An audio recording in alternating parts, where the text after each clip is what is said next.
অর্থ উপদেষ্টা বলে যে আমাদেরকে পে স্কেল দেওয়া হবে না, নির্বাচিত সরকার দিবে পে স্কেল। কেন তাহলে আপনারা এই নাটক করে আমাদেরকে সচিবালয়ে ডাকলেন, সেখানে আমাদের প্রতিনিধি দল ডাকলেন, ডেকে আমাদেরকে বিভিন্নভাবে প্রশ্নের উত্তর সম্মুখীন করলেন।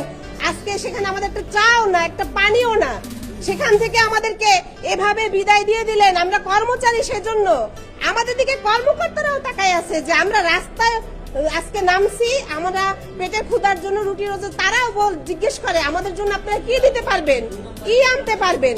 আর আপনারা ওখানে বসে এসিতে বসে আমাদেরকে নিয়ে তাল বাহানা করতেছেন, এটা আমরা মোটেও কোনোভাবে কর্মচারীরা নিব না, কোনোভাবে এটা আমরা বরদাস্ত করব না। আমরা রাস্তায় থাকবো, নামবো, এবং রক্ত যখন আপনারা চাচ্ছেন, আমাদের এক ভাই বলছে কর্মচারীদের রক্ত চায়, আসলে তারা কর্মচারীদের না, তারা দেশটা রক্তের উপর দিয়ে আসছে, তারা রক্তের উপর দিয়ে যাইতে চায়, তারা কোনো কিছু ভালো চায় না, ভালো কোনো কিছু তার সিদ্ধান্ত নেই, তাদের কাছে কোনো কিছু ভালো কিছু আশা করাও যাবে না।